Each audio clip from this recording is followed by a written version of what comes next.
welcome back to the channel. It's your favorite Dimi Loka, and on this channel I help girls start wherever they are with whatever they have to be wherever they want to be.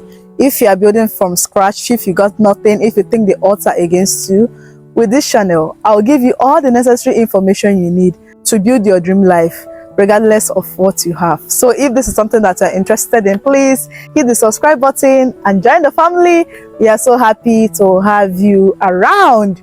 So today we are going to be talking about the best self-help book I've read so far, which is The Subtle Art of Not Giving an F. It's this kind of book that when you see it, what you get from it will exceed your expectation. When I saw the book, I was like, wow. To be honest, I was a little bit skeptical. Like, okay, let me just give this book a try. And I also looked at the volume. I think it's about over 100 pages. I was like, this wouldn't take me so much time. Let's give it a try. But if it is a book that maybe has like 500 pages or 300 pages to it, I would have been keeping it back. So that experience also taught me something, not to judge a book by its cover, to be honest. And when I picked that book, my life transformed.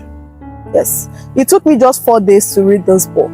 That was how interesting it is, because I'm the kind of person that when I read self-help books or finance books, things like that, I used to be very, very careful. I used to take my time so that I can be able to understand what the book is saying. But this book just took me just 4 days to read. Oh my God, when I started reading it, I did not want to close the book. That's how interesting it is. So I would recommend, please, after watching this video, you can also go and read the book. Very, very necessary. It is one of the books that you should have in your bookshelf if you are the kind of person that stores books. With the lessons I'm going to share in this video, which comes straight from the book, your life is going to be changed forever. So join me in this transformational journey, because it changed my life. To be honest, it literally changed my life. And after reading that book, I was not the same person again. So I promise you, after watching this video, you will not be the same person again. In addition to reading the book, your life will change forever. So join me on this journey and let's do this. What not giving an F means is to choose what to care for and what you shouldn't care about. As humans, we have this tendency to always care about everything. What will this person say? What will happen if I do this? How will people perceive me? All those things, we care so much about it. But in actual sense, we shouldn't be caring about all those things. The subtle art of not giving an F doesn't mean you shouldn't care about anything. No, it actually means that you got to choose what you should care about.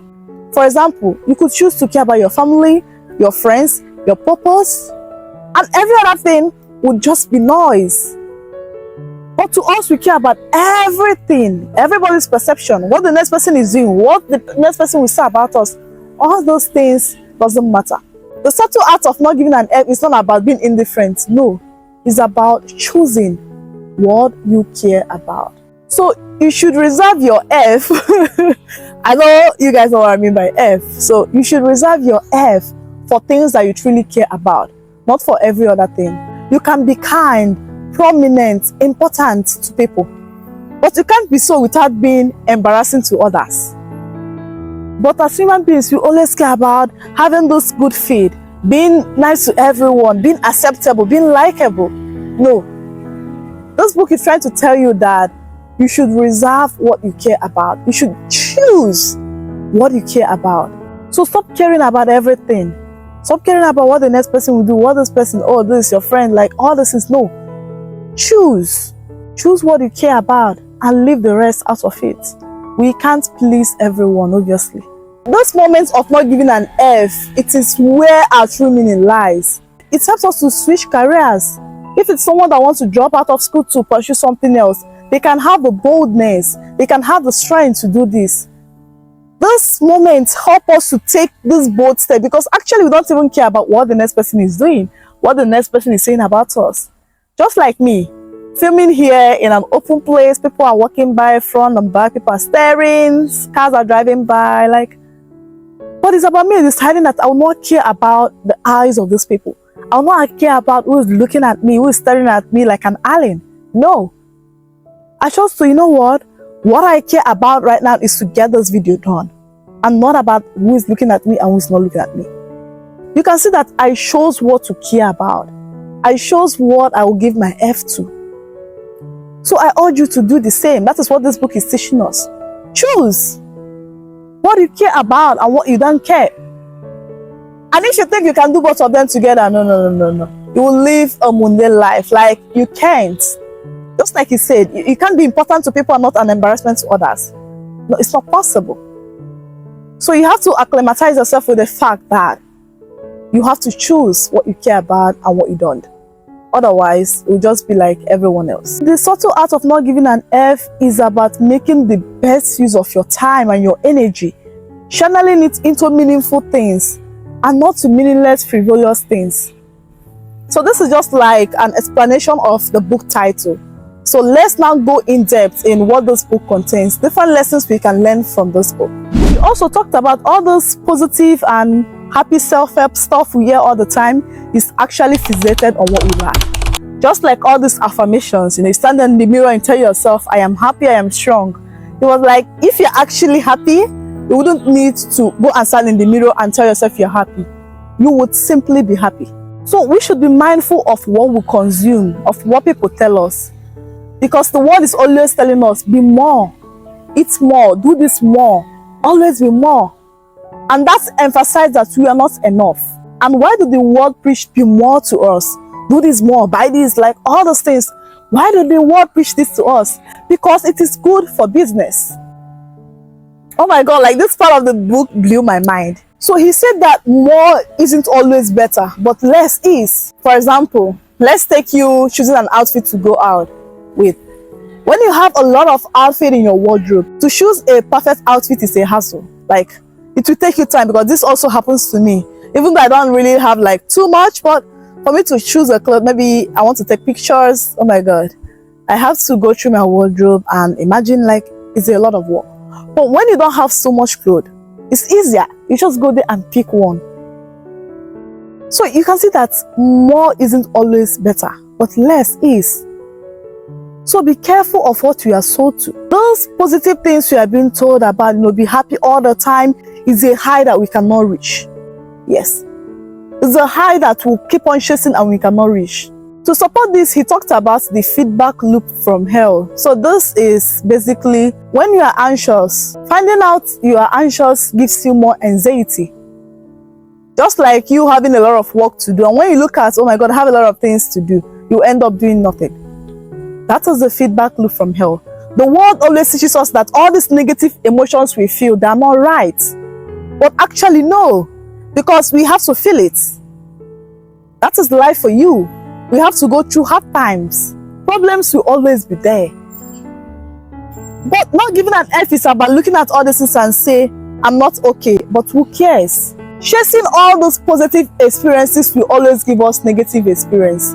No matter how much money you have, if you're like, you know what, I want to be rich, you're always chasing those richness. No matter how much money you have, you can never feel rich. That satisfaction will not be there because you are chasing that high. And that high is something that we can never reach. You can never reach the ceiling of it. The acceptance of this negative experience is itself a positive experience. That is what Alan Watts called the backward law. Now, when you chase positive, you will get negative experiences. But also this law works in reverse. When you chase the negative experience, you get the positive experience. So what are these negative experiences? Going to the gym, it's not sweet.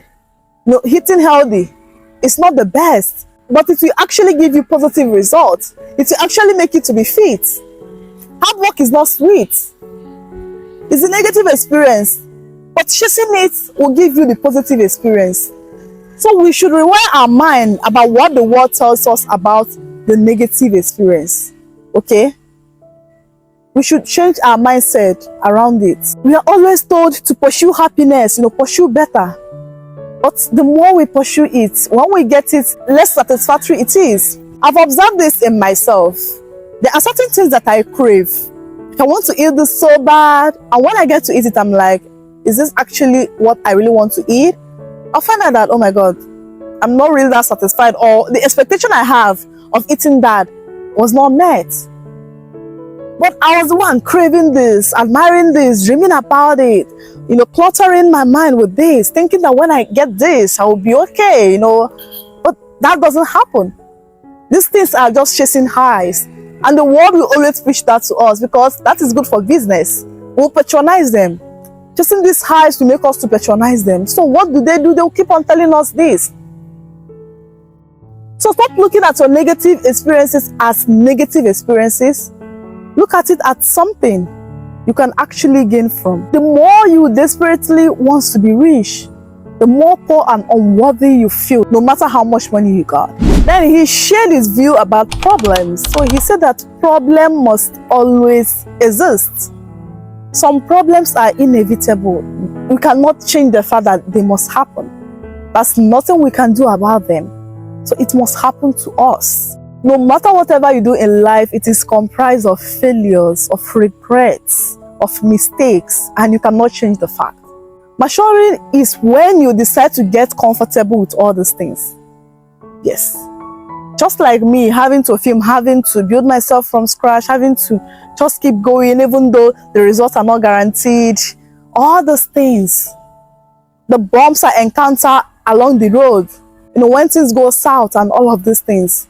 It's about getting comfortable. It's about being aware that things will occur. It's not like you will sit down and expect bad things or wish for bad things to happen to you. No.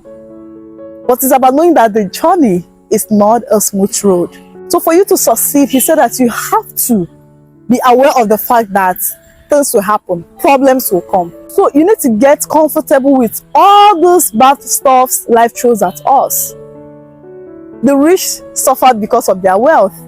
The poor suffered because of their poverty. Okay? Don't believe all these things that people tell you. Oh, the rich people are wicked. To control a lot of money is tough. To even be in poverty is tough. It's hard. You can't pay your children's tuition. Your child needs medical care. Your child needs this. You can't afford it. That's a problem. Let's stop glamorizing poverty. Okay? Let's stop idolizing poverty. No matter wherever you are in life, there must be problems. Yes. The rich suffer because of their wealth. The poor suffer because of their poverty. So there's nothing you can do about it. Problems must exist.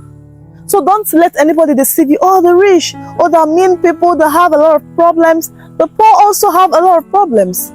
Who tell you that there are not poor people that are mean? Who tells you that there are not poor people that are selfish? Who tells you that there are not poor people that are greedy? So it's about realizing that wherever you find yourself in life, wherever category you fit in, there must be problems. He said that pain is useful. We learn through pain. We see what we shouldn't do, the path we shouldn't take again.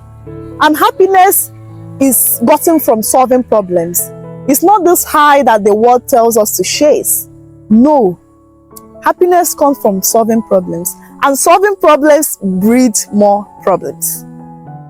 So, for example, he said that if two people are dating, and then they realize that they are not spending so much time together, and they decide, you know what, let's get more closer to each other. They're trying to solve their problem, but they will generate more problem with trying to get closer to each other.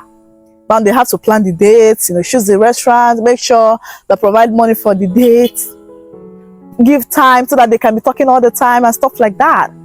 This is also breeding more problems. So this person has to think, okay, which restaurant are we going to go? Okay, let me work hard, to get extra money so that we can hang out. All those things. You can see that solving this problem is breeding more problem. Problem doesn't disappear, they get upgraded. Oh my God, this book will blow your mind. Please, after this video, please go get the book, okay? Go get the book. Like, this book will blow your mind. So stop chasing the high of happiness. Stop thinking, oh, one day I'll be happy forever. I'll be living in a castle. I'll be happy. I will be waking up to 100 domestic staffs. And no. Don't think at that point you will not have problem. No, you will still have problem.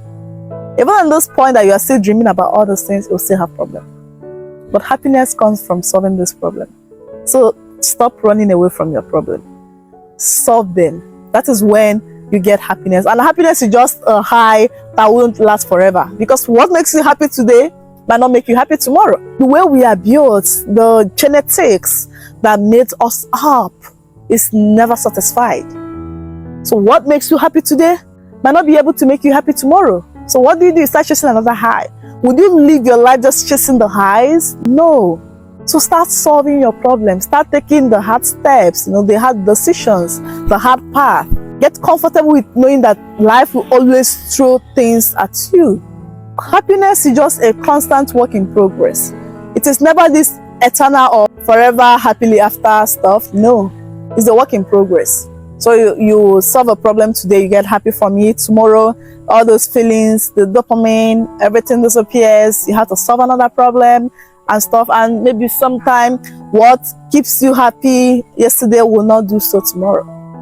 And we just keep moving through life. Like, life is a very, very funny place to be. So he talked about negative emotions. So in his own view, when we feel negative emotions, we are expected to do something. Positive emotions are the rewards we get from doing something about our negative emotion. If that makes sense. So you need to start taking action. Just because something feels bad doesn't mean it's bad. Some of the best moments of your life won't look so when they are happening. So you have to know this fact. He said that we shouldn't deny a negative emotion. Just like the word tells us, find ways to be happy. Make sure you're always happy. Do what you love and stuff like that. No. Don't numb these negative emotions. Some people, when they are working and then something bad happens to them, they leave their work in order to go and numb that bad feeling. If it means deluding themselves, if it means taking substances, they're going to do that. Why? Because they're always told to chase the high. We are not told that we should get comfortable with all those negative experiences. We are told to keep on chasing the high. So this person will leave this work that he or she is doing to go and numb this negative feeling instead of finding out what's wrong with me. Why is this happening? What should I do? Right?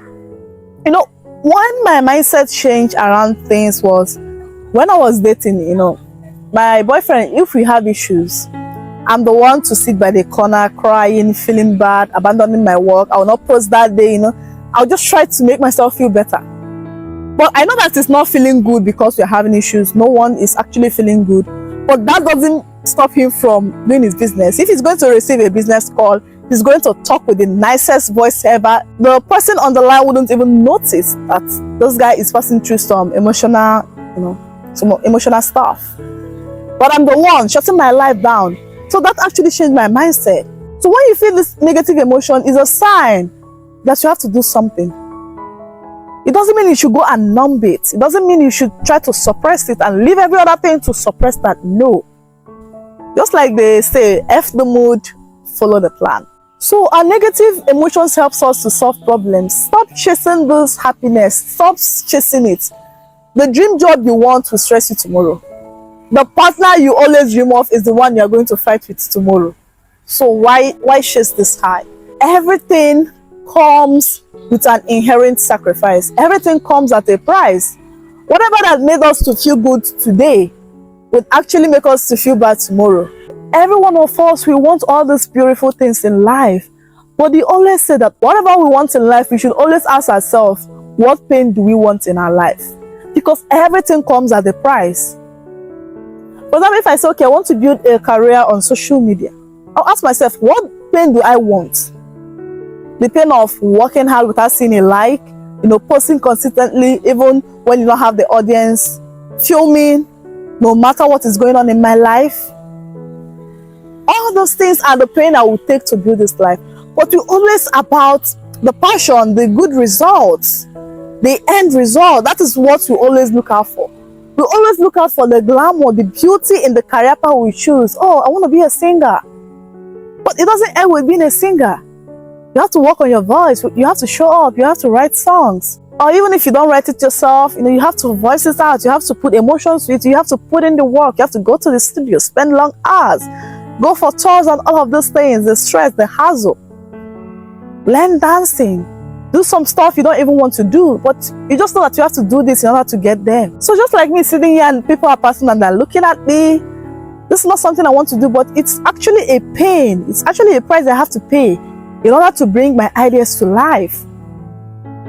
So whenever you talk about what you want in life, also think about what pain do I want. If you don't want the pain that comes with having that thing, please drop it. Everyone wants this amazing relationship, the couple goals, the couple outfits, and all of that. But nobody wants the tough conversations, the hard decisions. So whenever you want something, please ask yourself, am I willing to take the pain that comes with having this? Because like I said earlier, everything comes with an inherent sacrifice. Then he also shared his view about self-worth. So he said that our self-worth is not measured about our positive experiences, but about our negative experiences. It's about how you feel, not about your positive experiences, but how you feel about your negative experiences. And that speaks to me, because when I look at myself and look at what raised my self-worth, what actually raised my self-worth wasn't about the positive things in my life, but when I got comfortable with the negative things, with my flaws. Right, just like I talked about my skin. Growing up, I had this skin allergy that I don't even know what it is. I've gone to different laboratories, the same one thing or the other, and that really gave me low self-esteem. So it made me to wear a lot of long sleeves, trousers, because I don't want people to be seeing that and be asking me silly questions. So what's this? They will try to recommend, they will tell you, oh, take this drug, do this, do that. Someone even asked me, have I checked if I'm HIV positive? I was like, that was the meanest thing I've heard about my skin. I was like, wow. I've seen my flaws, even once I'm not yet comfortable to share on here, but someday, I promise you someday, because that's a lot of flaws. That's a lot of them, which people have mocked me for, which people have tried to talk me down for. But right now, that flaw is actually what I'm using to do what I'm doing today. So he talked about, it's not how you feel about your positive experiences, but how you feel about the negative experiences. If you are irresponsible with money, it's about saying, yeah, I'm irresponsible with money. That increases your self-worth. That increases your self-awareness. You admitting and embracing the fact that this is who I am. Embracing your flaws, your weakness. That is where your self-worth lies. I'm sorry guys, I shifted the camera. You can see the sun, like it was just landing on my face and I'm just like sweating. It was so uncomfortable to talk. I was like, you know what? Let me just shift this camera. Like, you see, that's the negative experiences I've been talking about. The pain, when you want something, also want the pain that comes with it. Like, oh my God. Guys, oh my God, like, oh my God.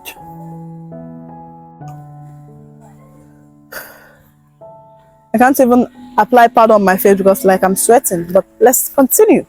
So when he shared the story about his family and his parents' divorce, so he said that his problem was not what was said and all that was done, but his problem was actually what wasn't said and what wasn't done. He said that his parents divorced, there was no noise in the house, there was no chaos, there was no shoutings, there was not all those things. So he talked about that was actually his problem with the whole thing. Not about what was done, but what wasn't done. So he said that pain makes us stronger. Pain makes us better people. Pain makes us to grow. So it's about how you feel about your own pains, your own negative experiences. That is where your self-worth lies. Because of my skin allergy, how did I feel about it? I wasn't confident before, but at the point I got confident, I don't care about who sees it. I stopped wearing these long sleeves. I wear whatever I want to wear and I don't care who sees it. If you ask me, I'll be like, yeah, I have a skin allergy. Okay? At the point I was saying, you know what? I have a skin allergy, so that's a sign that I need to make money so I can leave this uncomfortable environment to a better place and all these things will disappear. To be honest. So that was how I started feeling about my negative experience. I saw it as a sign that God will actually bless me because He wouldn't let His daughter languish in this. Because, oh my God, when this starts crashing me, I'm going nuts.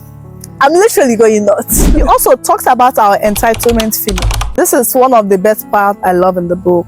He said that some of us feel that, you know what, I'm awesome, and the rest of you sucks, so I deserve special treatment. And the other group might say, I suck, and the rest of you are awesome, so I deserve special treatment. He said that whatever we are going through, millions of people are literally going through it.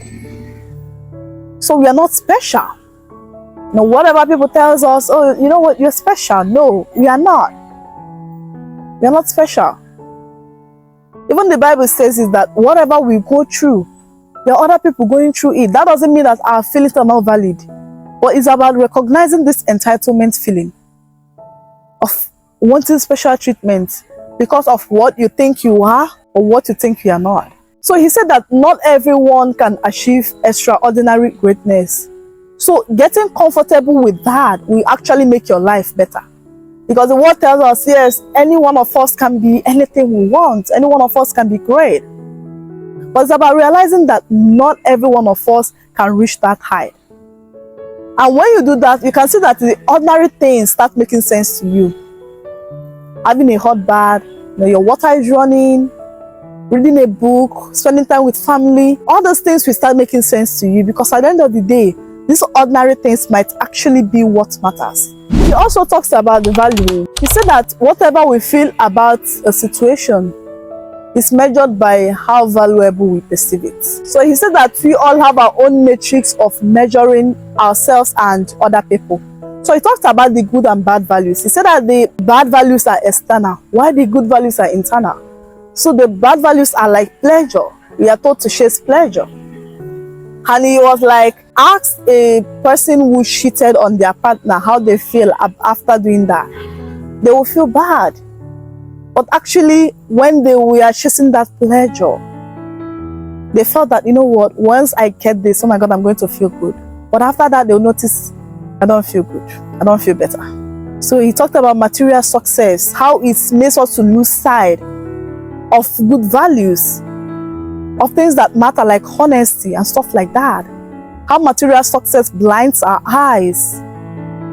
All those things are bad values. Staying positive, making us to look down or not look at our negative experiences, which is when we take action on it, we learn so much, we grow.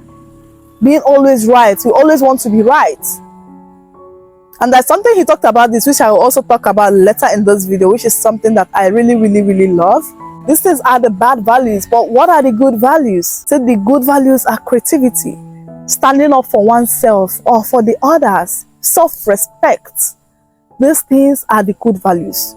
So when you try to measure things, when you try to value things, when you try to look at other things, please be sure about the matrix you are using to measure these things. Are you using the good values, or are you measuring them with the bad values? We live in a society that glorifies material success. In the years before, the societies that have lived before us, even in the world today, there are some societies that what they value is honesty. What they value is people that go to church, the priests. Different societies have different things they value, but these days, I don't know, globalization is just making everything to kind of seem the same. What we value today is the material success, the numbers, the followers, the bank accounts, the city we live, the cars we drive. All those things are what we use to measure. But he said that these things are actually bad values, because those things will make us to lose sight on the good things. He also talked about accepting responsibility, which is, it was just through this book that I learned that very clearly. It is through this book that I actually understood that a lot, and I made a video talking about what it means to accept responsibility. So this is the thumbnail here, and after watching this video, please go and watch that video. It is very necessary. It is very necessary. So he talked about accepting responsibility. He said that we should always accept responsibility of ourselves. External things might happen to us, but we actually have the power to choose how we look at it. He said that accepting is actually the first step of solving our problems. Taking responsibility, accepting whatever it is that happened to you. It might not be your fault. This is where we mix things up. We think taking responsibility of ourselves is the same thing as saying, yeah, this is my fault. No, it might not be your fault. Someone that got ready in the house and left the house, and then they got into an accident. They were not driving carelessly, they were driving right, but they got into an accident. Now this person lost one of the legs. This person was badly injured. This was not the person's fault. This person was driving very well. The car is in good condition. But this person actually has the power to choose how to look at his or her situation, which is very hard, but we just have to.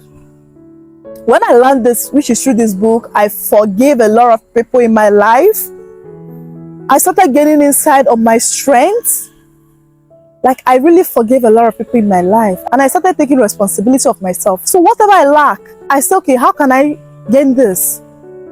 How can I get this? How can I be better? How can I overcome? So it might not be your fault, but you should. You should always take responsibility of yourself because you have the power to choose how you look at it, how you respond to it. We also talk about how wrong we are. Yes, you grow so much when you realize that you are wrong. Just like me today doing this. In the next 5 years, when I look back on what I've done, what I've said here, I can notice some flaws, right? I can notice some things I did not do right. Just like me watching my previous videos or even editing those videos, I always learn, I always get inside what I did not do right, what I did not say right, where I did not use the right English for. So be open. When you realize the fact that you are wrong, it gives you a chance to grow. It gives you a chance to learn from the other person because you know that, oh my God, I did not know anything. But when you feel, yeah, I know everything. When you feel that way, you cannot learn because obviously you've known everything. So work with that mindset, which is something that I'm learning lately. It's a work with that mindset. No matter whatever it is, even if it is something that I have knowledge of, I'll be like, you know what, I'm just keeping short and I'm learning from people. So stop obsessing about how right you are in life. Start looking at where you are wrong at. That is where you learn. That is where you grow. That is where you become better than you were the day before. So when you make mistakes, please admit that you made mistake and you see yourself grow. You see yourself become better. Like, guys, I've been shooting in this hour before. I don't know what happened, but the sun seems to be living with me over here. Like, oh my God, this is getting crazy. He said that failure is the path. Failure is the right path. If someone is better than you on something, that actually means that that person failed on that thing more than you. So stop looking at your failures wrongly, which is something he talked about, where he talked about these negative emotions with you. Stop trying to numb it. Stop trying to deny it. Stop trying to chase these highs. No. When you fail at something, you gain insight on what you shouldn't be doing, on how you shouldn't be doing it. And then you learn. So failure is the path. Stop looking down on failure. I made a whole video talking about why failure is your strength, which is here. So after watching this video, you can go watch that also. If you watch that video, it will open your mind. It will give you more insight on what to do with your failures, on how to handle your failures. Because that is where we humans have problems, is with our failures. If you are not willing to fail at something, you can't be successful at it. Go and ask every big business owner. Go and ask every successful person. Your role models, go and read their stories. You can't grow. You can't succeed in something if you're not willing to fail at that same thing. Also talked about the concept of doing something.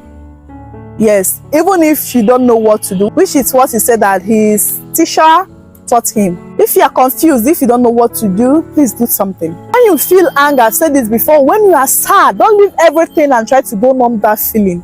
No, stop chasing those highs we've been always taught about. Please be different. Okay? Do something. Even if it is little, just do something. Just like this video of Jackie Aina, which I love so much, where she was asked, what advice would you give to someone feeling stuck? She said that it might not feel like it, but when you are at the bottom, you can't get any lower. So the only way is up. Even if it is 5% every day. So this is trying to say that you have to take action. Okay, no matter how small. Don't just lie there, don't just be confused, don't just be there thinking, spending all your time. No. Numbing your sadness, your weakness, feeling pity, feeling bad about yourself. No. Use that time and do something. Even if it is little, even if you don't know what you're doing, just do something. Just by taking action, you can gain clarity on what to do next. Just like me, I don't have any equipment when I started this channel. I've shared this story on here before. Just my phone, which is not even a good camera, and a gift mic from someone. I could have just sat and be like, you know what, I'm not taking any action. Let me have it all. But when I started taking action, I started getting insight on what I should be doing. And then I realized it's not just about the equipment. Let me go and learn video editing. Let me learn this. Let me learn that. All of these things, I was able to learn it because I was willing to take steps. I was able to learn all these things because I was willing to take steps. I'm not just staying there, numbing my feelings, feeling sad, pitying myself. No, we're not doing that again. Please, we are not the victim. We are not the victim. Okay? He talked about freedom. He said that absolute freedom means nothing. That we should narrow our freedom. So he shared the story of how he traveled to 55 countries. When he was busy traveling, his friends were busy, getting married, raising families. So it's all about narrowing your freedom. But we humans, we don't narrow our freedom. We don't want staying at a job we don't like. We don't want to stay with a partner we don't love. Yet we always choose these things. So for you to get what you want, you must be able to reject something. Yes. Saying yes to everything isn't the way. We need to reject something, or else we stand for nothing. There's this certain joy, there's this certain depth we gain when we spend so much time, in a single craft, in a single career. We feel that we can't get anywhere else. So for you to get what you want, you must reject the alternatives. So learn to start saying no. Okay, narrow your freedom. And he also shared a couple of relationship advice, some sort of individuality in a relationship. Yes, he talked about how solving problems in relationship is an individual thing. Yes, so if a partner is lacking something, if we can support them, but you can't actually change someone. It's only when they decide to change themselves you can support, right? You can't solve your partner's problems. When you do that, you are doing it wrongly. There are some races you need to run in a relationship, and that will be done individually. Just like me healing myself, learning to be open again, learning to talk, to express myself to my partner. It's an individual thing. My partner will not do it for me. My partner can only support me. So, when we hear relationship, we always see, people doing things together, all the time. Yes, you guys can do things together. But it's about also knowing your boundaries. It's about also knowing that there are certain things you cannot do for this person. So you can only support this person to do this, but you cannot exactly do it for this person. So he said that for a relationship to work, both of you should be able to say and hear no. Yes, that is when you show your real self. Most of us in our relationships, we are too agreeable. Whatever our partner says, even when we don't want it, even when we don't like it, and we end up being miserable, we end up not being happy in that relationship. So both of you should be able to hear no and also say no. We also talked about how conflict is necessary. So all those these positive things we are chasing, we've been saying this throughout this video, it makes no sense. Okay? You get happiness by solving problems. And finally, he talks about death. He shared this experience. Oh my God. When I was reading it, I could picture myself, like, he wrote the book so well. I could picture myself at the summit of the mountain, like, oh my God. You just need to read that book. I can't explain that. He said that we should confront death. Right? We should also think about death. And whatever you are doing and you know that won't matter in your deathbed, please don't do it. People are always trying to push their religion to say how superior it is, how superior their values are. But actually, all are going to die someday. He said that confronting death actually shows us the meaning of what life is. We learn a lot by recognizing or thinking about the fact that we are going to die someday. That way we will start living fully. Oh my God. Guys, I read this book some months ago and I was not in school then. So I was like, when I get back to school, for the consistency of the background, I will make this video. It's now been months. I was like, oh my God, would I even remember everything I've read? But just talking about it right now, like I'm still getting more and more and more and more. He also shared this experience, which was his turning part in life, which when he lost his friend, he went all in. He read a lot of books, one book every single day. He, like, oh my God. Guys, there's so many stories in the book that I don't even talk about. Like, there are so much things in the book that you can learn, okay? But this is actually a lot of lessons from the book, but you can always learn more when you go read it to yourself. Like, if I'm going to give someone a gift that is a book, this is the book I will give. That is for you to know how much I really, really value this book and how much I learned from this book. This book changed my life. This book changed my life. So with that being said, we've come to the end of this video. Hope you like it. Hope you learned something from it. If there's something you want me to talk about in this channel, please feel free to drop that in the comment section. Oh my God, the sun has dealt with me, but it's fine. It's fine. Okay. Don't forget to like, comment, share, and subscribe, guys. It helps the channel and it helps me as well. It's still your favorite Demi Loka, and it's been great with you guys. Until next time, don't forget to stay positive and stay. Bye.